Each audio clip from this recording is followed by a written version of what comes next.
The massive alien ship hovered over Seoul like a metal mountain in the sky. It had been 3 days since the aliens came. 3 days of panic, fear, and wonder.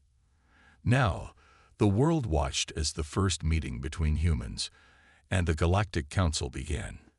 Tae-ho Kim straightened his tie.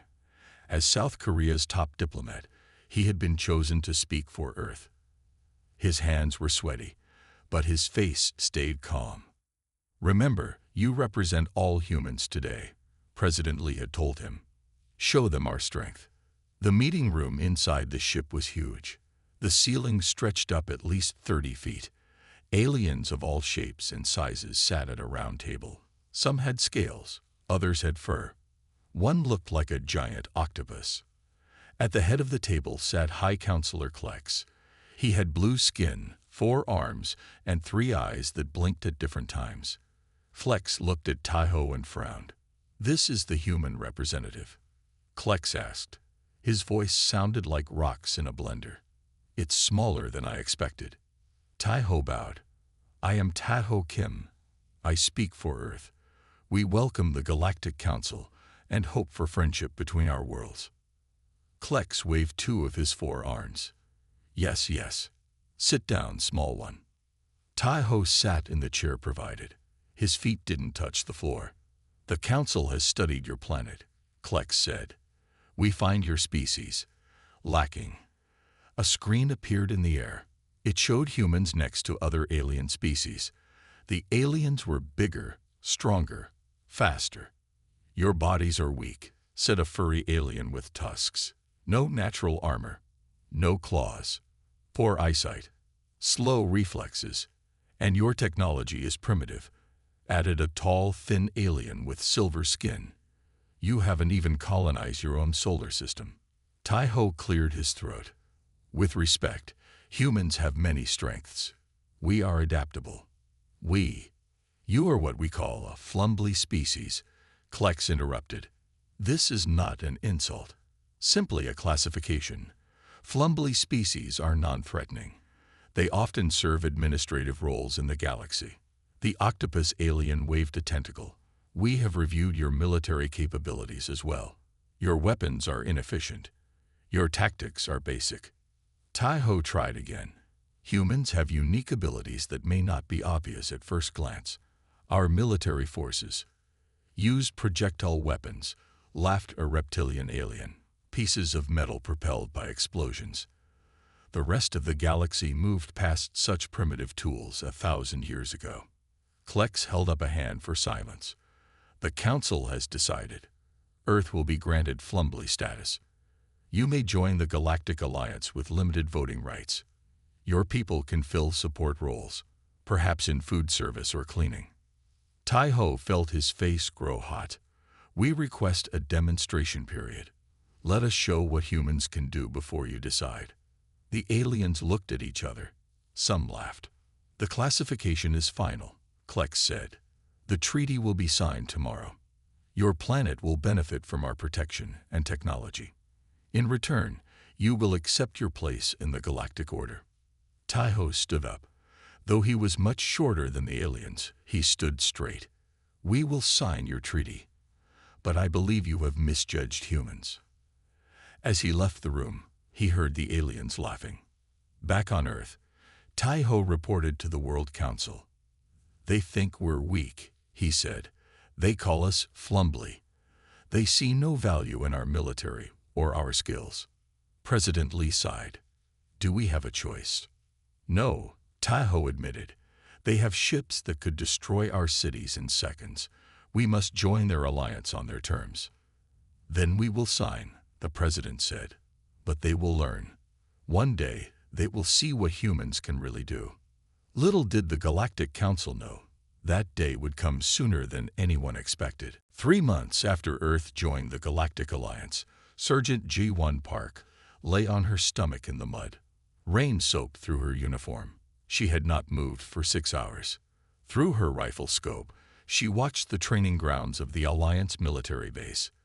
The base had been built in what used to be North Korean territory. Now it belonged to the aliens. Ji-won's orders were simple: Observe the joint training exercise, then report back. No interaction with alien forces, just watch and learn. At 32 years old, Jae-won was the best sniper in South Korea's special forces, maybe the best on Earth. She could hit a target at 2,000 meters. She could stay hidden for days. She had broken records that no one thought could be broken. None of that impressed the aliens. Target acquired, she whispered to herself. Through her scope, she tracked an alien officer who looked like a tall praying mantis. General Vex, commander of Alliance ground forces in this sector. Jae-won could have put a bullet between his eyes from this distance. Not that she would. This was just practice. Staying sharp. Her radio crackled. Hawk 1, return to base. Meeting in 10 minutes. Jae-won sighed. Copy that. She packed up her gear quickly and silently. No trace left behind. This was the way of the sniper. Back at the human section of the base, Captain Da-hyun Cho waited for her. He looked annoyed. You're covered in mud again, he said. Jae-won shrugged. I was working. The aliens have called a briefing. They want all human military observers present. They walked to the main building together. Inside, aliens of different species stood around a hologram display. At the front was General Vex. His mantis-like head turned as the humans entered. Ah, the Flumblies have arrived, he said. His voice came through a translator device. Please sit. Try not to break anything. The humans sat in the small chairs at the back of the room. Ji-won noticed that these chairs were lower than the others, making the humans look up at everyone else. General Vex activated a larger hologram. Tomorrow we begin combat training with live fire exercises. Alliance forces will demonstrate proper energy weapon techniques. He pointed at the humans. You Flumblies will observe from the safe zone. Perhaps you will learn something useful. A furry alien with 4 arms laughed. If they can understand it. Their brains are as weak as their bodies. Jae-won kept her face blank, but her hands tightened into fists under the table. Captain Cho raised his hand. General, we request permission for 1 human soldier to participate in the exercise. The room went quiet. Then all the aliens began to laugh. General Vex's mandibles clicked together. You cannot be serious. Your species can barely lift our standard rifles. Not with your weapons, Captain Cho said. With our own. The laughter grew louder. Your projectile weapons, an alien with scales asked. Those noisy sticks that shoot metal bits. Captain Cho nodded. Yes, our best sniper, Surgeon Park. All eyes turned to Jae-won. She sat straight in her chair and met their stares. General Vex studied her. This tiny female is your best warrior. One of them, Captain Cho said. General Vex made a sound like breaking glass. Ji-won realized he was laughing. Very well, the general said. Tomorrow, your sniper may participate. It will be educational for everyone to see why primitive species should stay in support roles. After the meeting, Captain Cho pulled Jae-won aside. You know they're setting you up to fail, he said. Jae-won nodded. Yes, sir. So don't fail. His face was serious. This isn't just about you. It's about all humans. Jae-won thought about her years of training, the endless hours perfecting her craft, the discipline, the patience. I won't fail, she said quietly. That night, Jae-won cleaned her rifle. An old Accuracy International X50. Not fancy. No lasers. No plasma. Just precision engineering that had served human snipers for generations. Tomorrow, she would show the aliens what Flumbly really meant. The training exercise never happened. At 400 hours, alarms blared throughout the base. Jae-won jumped from her bed, already reaching for her gear. Captain Cho burst into the barracks. Emergency meeting in the command center, he said. His face was pale. Now, when they arrived, the command center was in chaos. Aliens rushed back and forth. Screens showed ships in orbit. General Vex stood at the center, giving orders. What's happening? Jae-won asked a human technician. The Kryvax, the technician whispered. They've attacked 3 Alliance outposts. Jai-1 had heard about the Kryvax in briefings, a hostile species from the outer rim of the galaxy, not part of the Alliance, known for their aggression. General Vex noticed the humans and pointed at them. You, Flumblies, sit there and stay out of the way. A large screen showed images from the attacked outposts. Alien bodies lay everywhere. Buildings burned. J1 studied the footage carefully, looking for any sign of the attackers. Where are the Kryvax? She asked quietly. I don't see them. Captain Cho pointed at shadows moving in the background of one image. There, they have cloaking technology. They're almost invisible. High Counselor Klex entered the room. All the aliens stood at attention. Report, Klex demanded. General Vex's mandibles clicked nervously. 3 outposts attacked in the same hour. Heavy casualties. The Kryvax used their phase cloaking technology. Our soldiers couldn't see them to return fire. What about our energy weapons? Klex asked. The detection systems should have located them. A silver-skinned alien stepped forward. The Kryvax have improved their cloaking. Our sensors can't lock on. Energy weapons need a target lock to function properly. Klex's 3 eyes blinked rapidly. This is troubling. Where will they strike next? Intelligence suggests Nexus 7, General Vex said. It's a critical supply planet on the border. Evacuate it, Klex ordered. We can't, the general replied. There are 50,000 colonists, and the defense station there controls this entire sector. Jai-1 watched as the aliens argued. Their perfect technology had failed them. Their advanced weapons were useless against an enemy they couldn't see. She leaned over to Captain Cho. Our weapons don't need target locks, she whispered. We can aim with our eyes. The captain nodded slowly. Then he stood up. High Counselor, he called out. The room went silent. All 3 of Klex's eyes turned to look at him. The human has spoken without permission, General Vex said. Typical Flumbly behavior. Let it speak, Klex said. Perhaps it will amuse us in this dark time.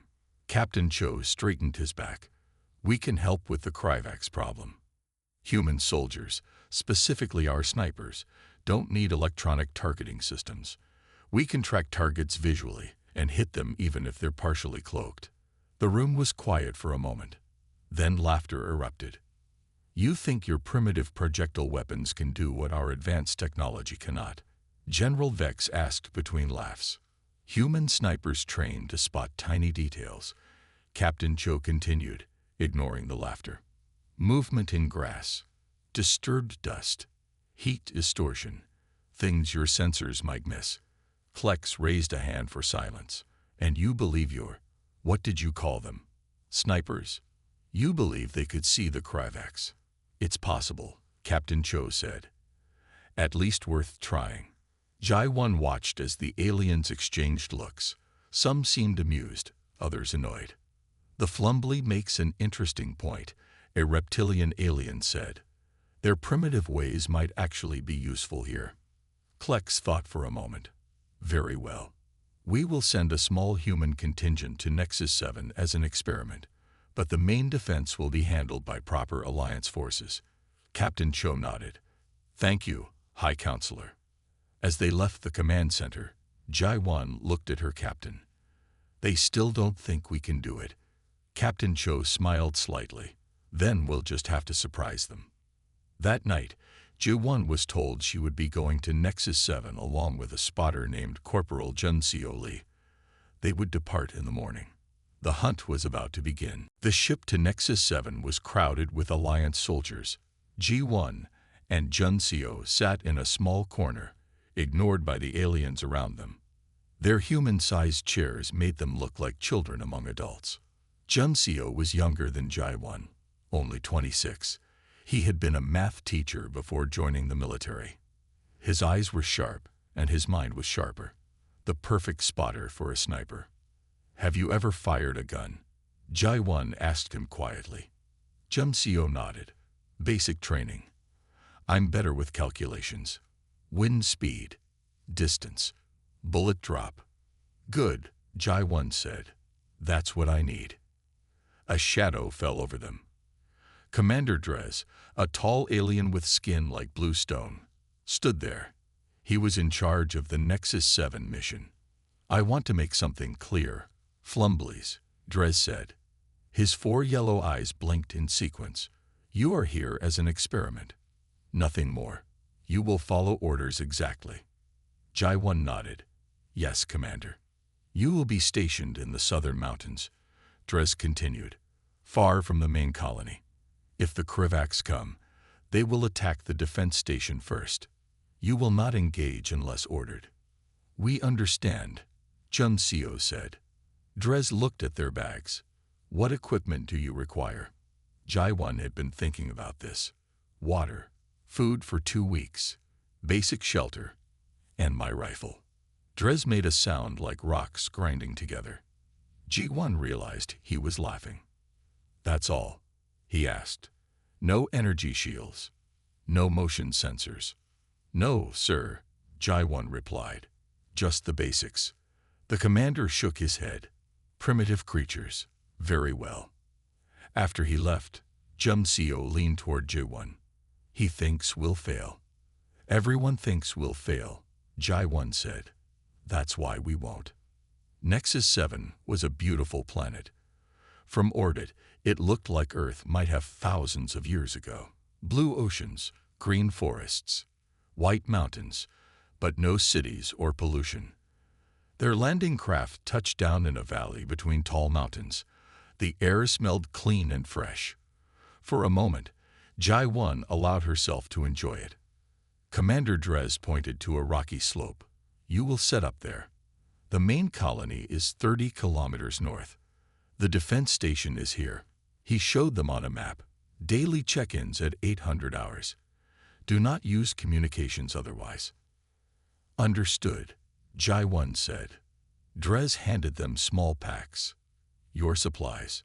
Try not to use them all at once. The packs were insultingly small, barely enough food for a few days. As the commander turned to leave, he paused. What is that weapon you carry? It looks ancient.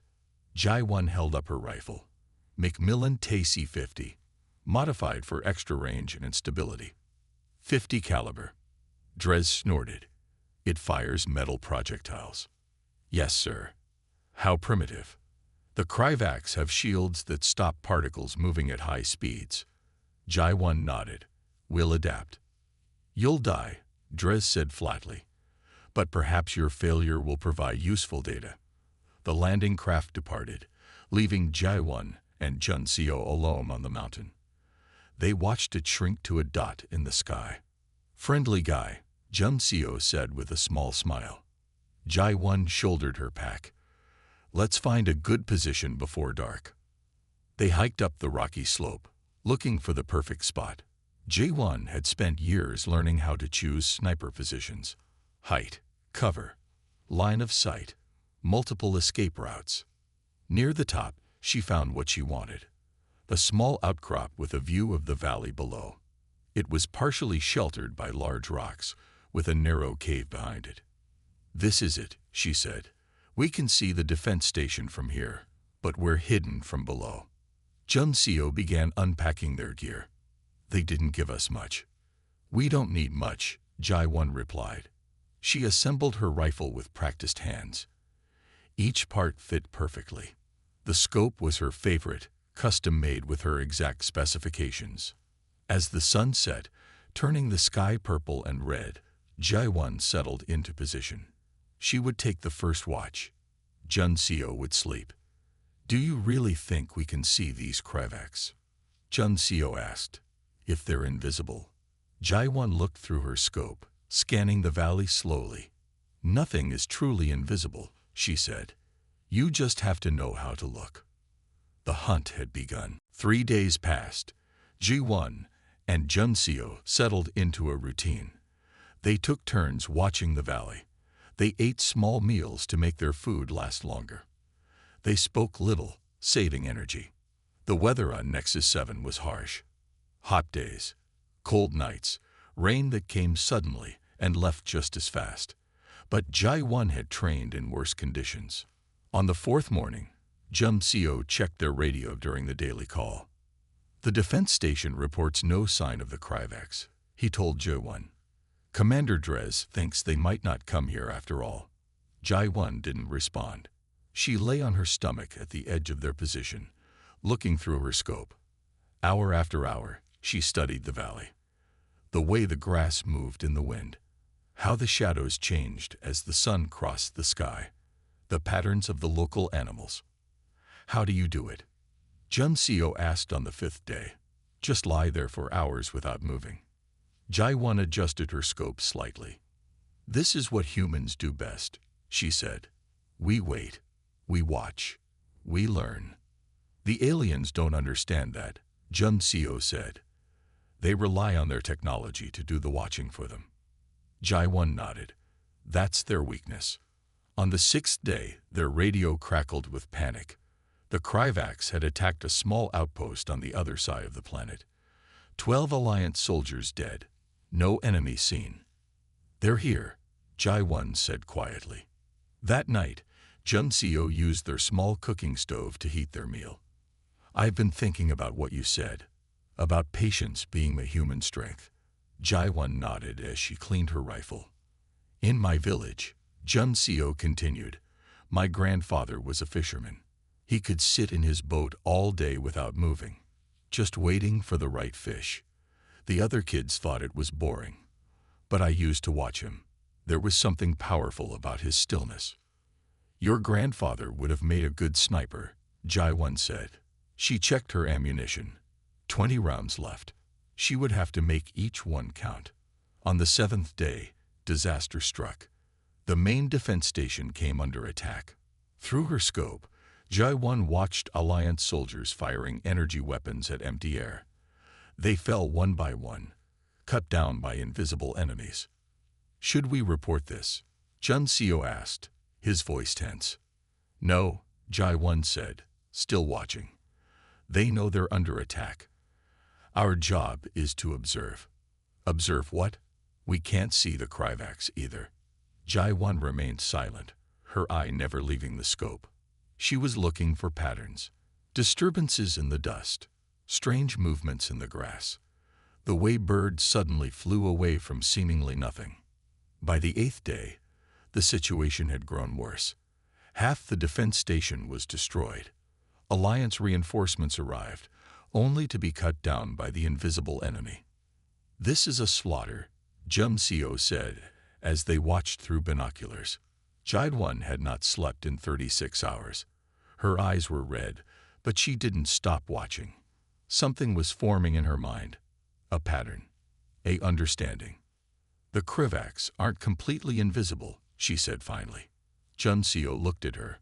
What do you mean? Watch the tall grass near the eastern wall, Jai-1 said. See how it moves against the wind. And there's a shimmer in the air, like heat rising from a hot road. Jum-seo looked through his binoculars. I think I see it. The cloaking technology bends light, Jai-1 explained. It's not perfect. It leaves traces. You just have to know what to look for. As the sun began to set on the eighth day, Jai-1 made a decision. Tomorrow, we hunt. That night, she slept for 4 hours. It was all she needed. When she woke, she checked her rifle one last time. Each bullet was hand-loaded, perfectly balanced. Jum-seo watched her. The Alliance soldiers have better weapons than us, and they're still losing. What can one sniper do? Jai-1 looked at him, her eyes calm and focused. One shot. One kill. That's all a sniper needs. As dawn broke over the mountains of Nexus 7, Jai-1 Park prepared for the most important hunt of her life. The Kryvax thought they were invisible. They were about to learn how wrong they were. Dawn broke over Nexus 7. Jai-1 was already in position, her body perfectly still.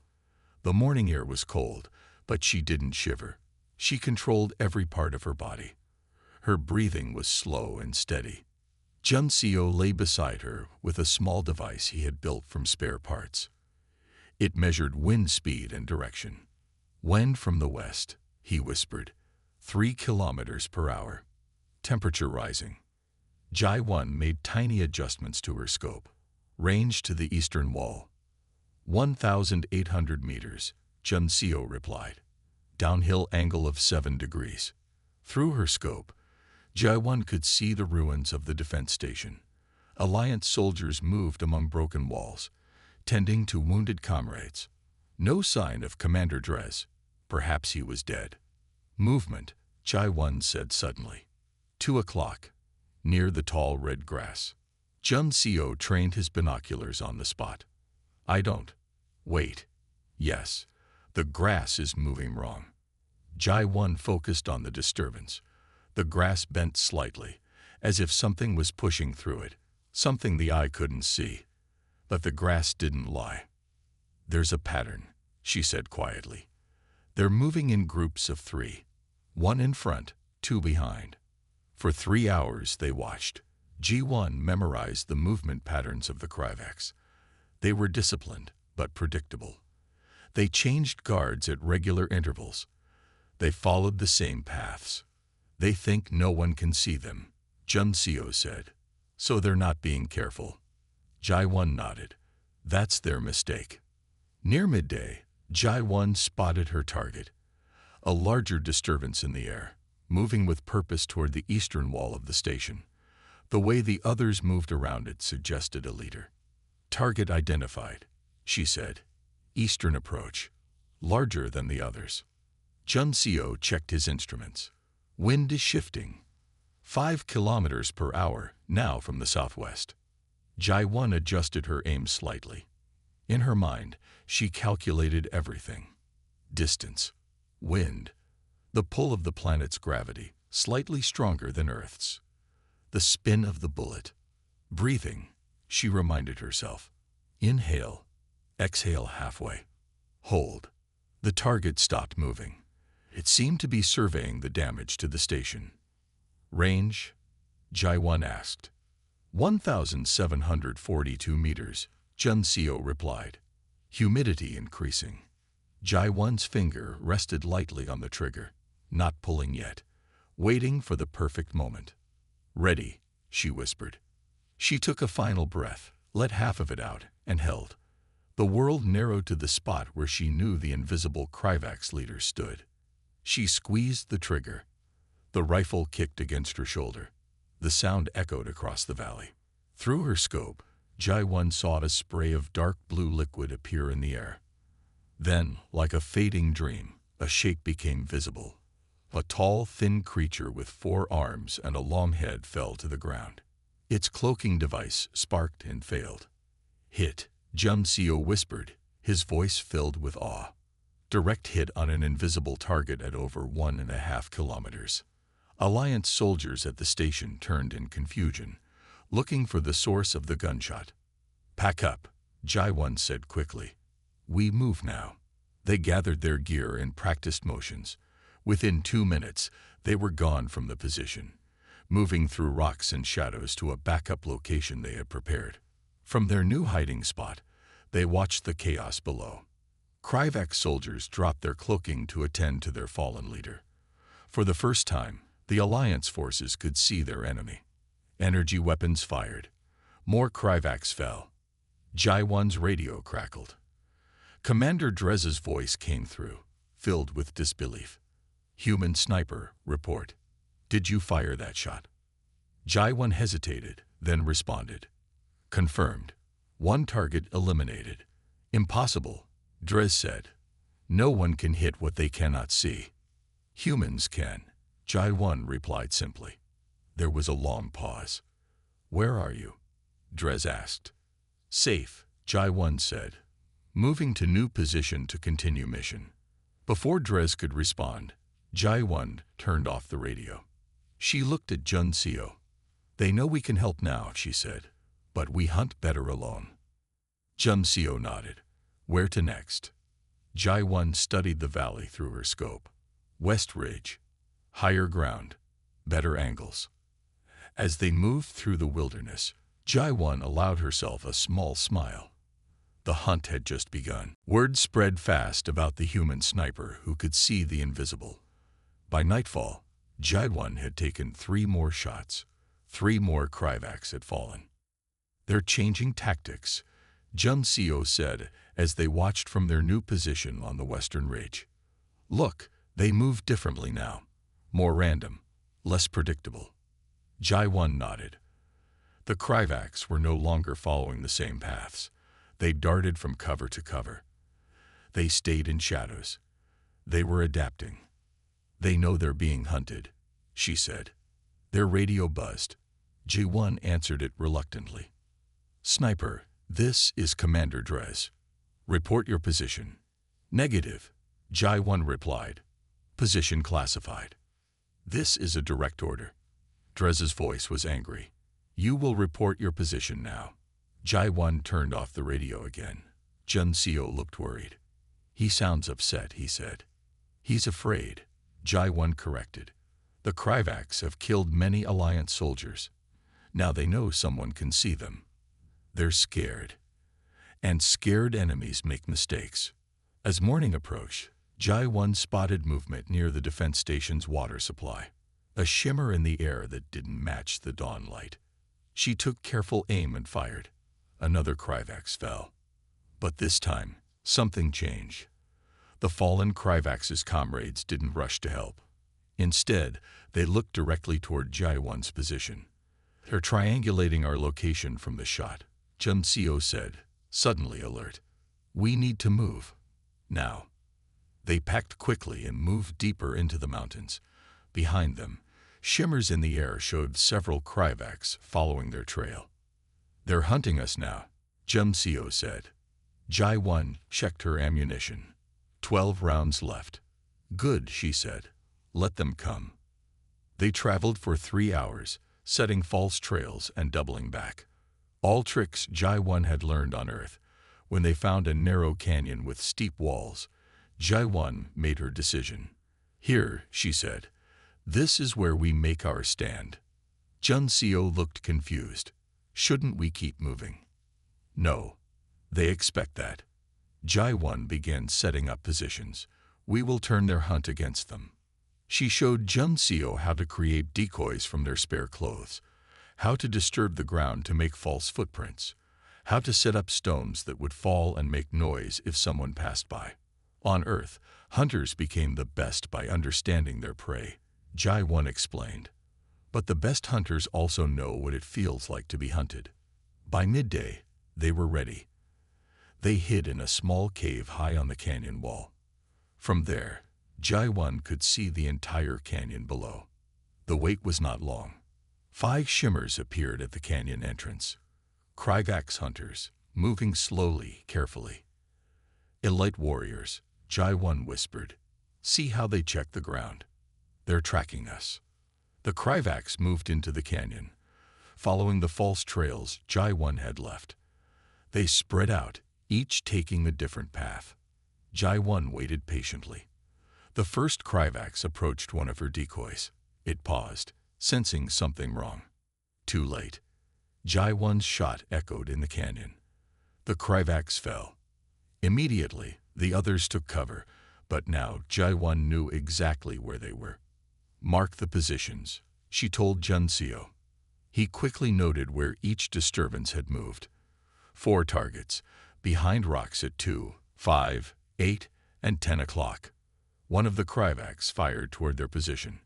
A purple beam hit the rock wall near them. "They know we're up here," Jun-seo said, ducking down. Ji-1 remained calm. "They'd know we're on this wall, but not exactly where." She changed position slightly, moving to a different angle.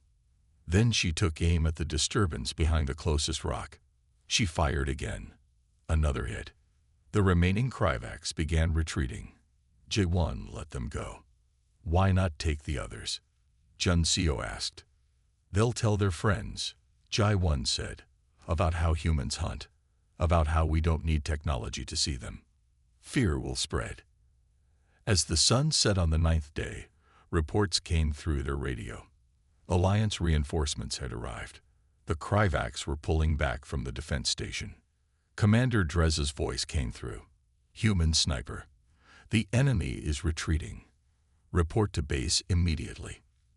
Jaiwan looked at Junseo and shook her head. Our job isn't done, she said, turning off the radio. The Kryvacs aren't leaving. They're regrouping for a final attack. The real battle was yet to come. G1 was right. At dawn on the 10th day, the Kryvacs returned in force.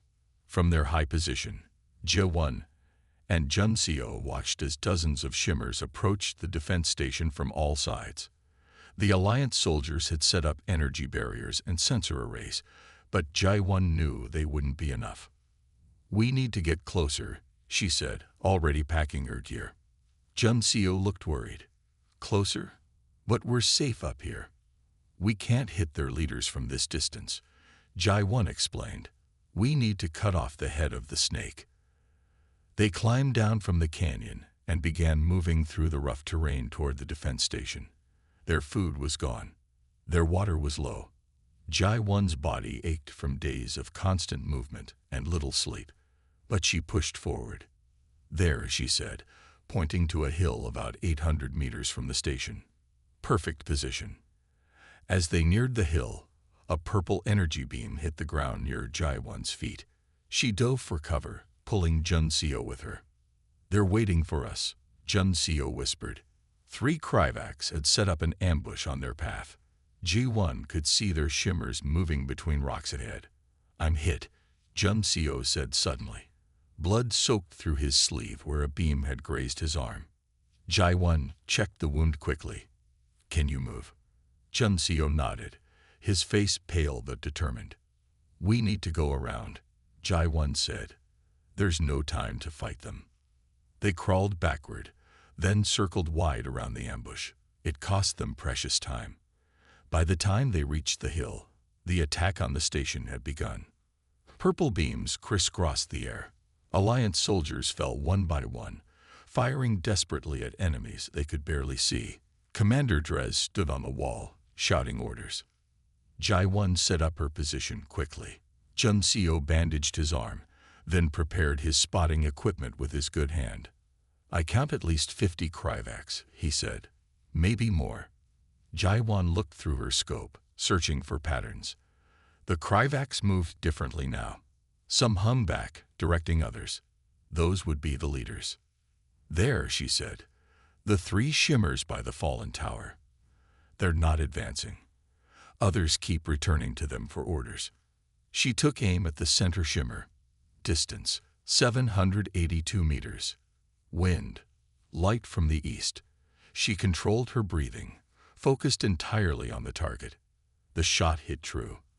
The Kryvac's commander appeared as its cloaking failed, then collapsed. Immediately, Ji1 shifted to the second leader. Another shot, another hit. But before she could target the third, a purple beam hit the ground beside her. Dirt and rocks exploded upward. They've spotted us, Junseo yelled. Ji1 grabbed her rifle and rolled to a new position just as another beam hit where she had been. We need to move, Junseo said. No, Ji1 replied calmly. We need to finish the job.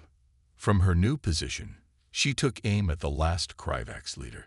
It was moving erratically now, aware it was being hunted. Ji1 tracked it, waiting for the perfect moment. The shot rang out. The leader fell. Below at the station, confusion spread among the Kryvacs forces. Without leaders, they lost coordination. Some continued attacking. Others retreated. It's working, Junseo said. They're breaking apart. Ji1 didn't celebrate. She continued firing, taking down Kryvacs after Kryvacs. Each shot precise, each hit lethal. But the Kryvacs had found their position. Purple beams hit closer and closer. We have 6 shots left, Junseo reported. Ji1 nodded. Then we make them count. A beam struck the rock beside Ji1, sending fragments into her cheek. Blood ran down her face, but she didn't flinch. She kept firing. 5 shots. 4. 3. The Alliance forces below began to rally, pushing back against the confused Kryvacs. 2 shots left. J1 spotted a larger Kryvax directing the retreat. She fired. It fell. 1 shot remaining. "We did it," Jumseo said, his voice filled with wonder. "We actually did it." Jaiwan lowered her rifle slightly. Not yet. A final Kryvax appeared on the ridge above them, its cloaking device damaged and flickering. It was massive, with extra armor and weapons. It raised a large cannon toward them.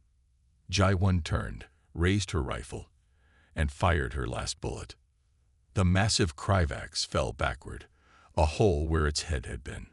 Silence fell across the battlefield. The remaining Kryvax, seeing their final leader fall, fled into the wilderness. Jaiwan sat back, finally allowing herself to feel the exhaustion. "Now," she said quietly. "Now we did it." The journey back to the defense station was slow. Jumseo's arm hurt badly, and Ji1 was exhausted. They supported each other as they walked. Alliance soldiers spotted them approaching. Word spread quickly. By the time they reached the gates, a crowd had gathered. Commander Drez stood at the front, his 4 eyes blinking rapidly. For once, he didn't look down at the humans. Instead, he stood straight and placed his right hands over his chest. An Alliance military salute. "Sergeant Park," he said, his voice lacking its usual harshness. "Corporal Lee, the Alliance owes you a debt." Jaiwan nodded, too tired for words. Medical staff took Jumseo to treat his arm. Others helped Jaiwan to a small room where she could rest. She slept for 18 hours straight. When she woke, Taeho Kim was sitting beside her bed. The diplomat smiled when he saw her open her eyes. "The hero awakes," he said. Jaiwan sat up slowly. "What are you doing here?" "The Galactic Council called an emergency session," Taeho explained. "I was summoned. So were you." "Me? Why?" Taeho's smile widened. "Because you changed everything, Jaiwan. The Council is reassessing the classification of the human species." 3 days later, Jaiwan stood before the Galactic Council. Her wounds were bandaged, her uniform clean. Her rifle was not with her. It had been taken for study by Alliance scientists. High Counselor Klex sat at the center of the room. His 3 eyes studied Jaiwan intensely. "Sergeant Jaiwan Park," he said, "you have been called to testify about the events on Nexus 7. Jaiwan stepped forward. "I was just doing my job." "Your job saved an entire planet," said a reptilian counselor. "Witnesses say you eliminated 27 Kryvax warriors, including their entire command structure." 28, Jaiwan corrected quietly. A murmur ran through the council chamber. "How?" asked Klex. "How did you see them when our most advanced sensors could not?" Jaiwan thought for a moment. "Your sensors look for what should be there. I looked for what shouldn't be. Grass moving without wind, dust rising without cause, small signs. And you hit targets at distances exceeding 1,000 meters. With a primitive projectile weapon?" asked a silver-skinned counselor. "Yes," Jaiwan said simply. Klex leaned forward. "Why did you disobey Commander Drez's orders to return to base?" "With respect," Jaiwan said, "I was there to hunt the Kryvax. That job wasn't finished."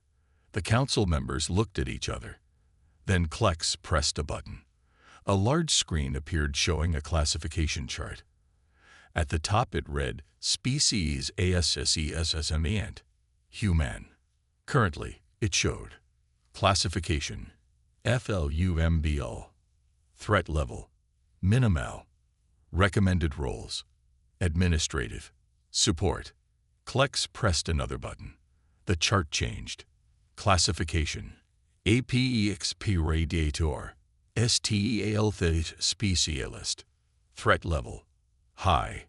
Recommended Roles, Special Operations, Hunter Units. "The Council has voted," Klex announced. "Humanity is reclassified, effective immediately." Jaiwan's face remained neutral. "Does this change our status in the Alliance?" "Significantly," Klex confirmed. "Your people will now have full membership rights, and we request specialized human units for military operations. When it was over, Jai-1 found Tai-Ho waiting outside. You did it, he said, smiling. You showed them what humans can do. Jai-1 shook her head. I just did what any trained sniper would do. And that's exactly the point, Tai-Ho said. What's normal for us is extraordinary to them. 1 month later, Jai-1 declined a ceremony in her honor. She refused medals and promotions. Instead, she requested a return to active duty, training the first human sniper unit for the Alliance. Jun Seo, his arm healed, joined as her assistant instructor. On the first day of training, 20 alien species came to observe. They watched in silence as Jai-1 demonstrated how to track by barely visible signs, how to remain motionless for hours, how to calculate shots without computers. Is it true you killed a Kryvax at nearly 2,000 meters? A young alien recruit asked. Jai-1 checked her rifle, the same one she had used on Nexus 7. Alliance engineers had studied it but couldn't improve it. 1 shot, 1 kill, she said quietly. That's all that matters. Across the galaxy, the word spread. The Flumbly humans were not so Flumbly after all. They were patient predators with skills no technology could match.